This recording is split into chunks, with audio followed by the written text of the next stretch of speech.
সার্কিটের অন্যতম মুখ, কুষ্টিয়া জেলা ফুটবল সার্কিটে খেলেছেন, চিটাগাং মোহামেডান স্পোর্টিং ক্লাবে খেলেছেন। ফুটবল মাঠ ছেড়ে দিলেও কিন্তু মাঠ ছাড়তে পারেনি, ফুটবল ছাড়লেও মাঠে রয়েছে। মাঠ পরিচালনা করে থাকেন দীর্ঘদিন যাবৎ কুষ্টিয়া লেফারি প্যানেলের সদস্য এবং খুলনা বিভাগীয় লেফারি প্যানেলের সদস্য রয়েছেন তিনি। অনেক সৈন্য রয়েছে, অনেক মাঠে চমৎকার বাসী করে থাকেন বাবু দিনেশ কুমার মজুমদার। শুধু ফুটবল অনুরাগী দর্শক, আগামী বৃহস্পতিবার এই টুর্নামেন্টের দ্বিতীয় সেমিফাইনালটা আপনি দেখতে ভুল করবেন না। দ্বিতীয় সেমিফাইনাল দুটি দল রয়েছে, মজবুত দল। কুমারখালী উপজেলা ফুটবল একাদশ বনাম কালোখালী উপজেলা ফুটবল একাদশ, দুটি শক্তিশালী দল রয়েছে।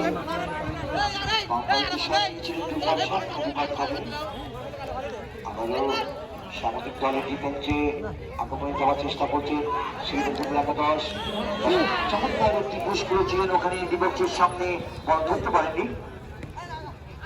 কোটি আরমানকে দিয়েছেন, আরমান থেকে গত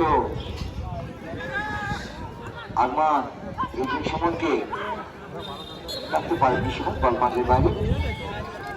শট নিচ্ছেন আরমান, দিয়েছেন কুটিকে, কুটিতে যাবার সুমন, সুমন দিয়েছেন চমৎকার জায়গা জনিকে, কিন্তু কাজটি করতে পারেননি।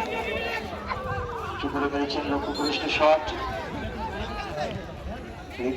স্বাগতিক দলের আরমান, আরমান থেকে কোটি দিয়েছেন গোটুকে, বাম প্রান্তে গোটু দিয়েছেন মাঝ মাঠে আরমানকে, আরমান দিয়েছেন জনিকে ডান প্রান্তে,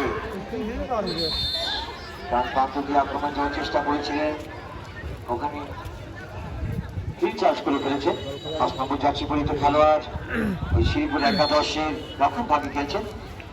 চার্জটি রিচার্জ হয়ে গেছে, রেফারি বাঁশি করেছেন, ফাউলের নির্দেশ দিয়েছেন। ফাউল স্বাগতিক দলের অনুকূলে, ফ্রি কিক নেবেন আরমান।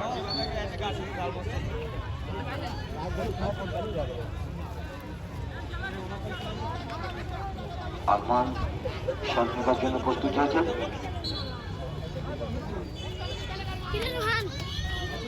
ব্যাক পাস করেছেন মুস্তাফিজের কাছে, মুস্তাফিজ দিয়েছে গোটুকে, বাম প্রান্তে আক্রমণ যাওয়ার চেষ্টা, দিয়েছেন সুমনকে, সুমন থেকে আবারও গোটু শট পাতে খেলছেন, ওখানে ভুল করেছেন, ওখানে বল ঠিক মতো জায়গা মতো দিতে পারেননি সুমনকে।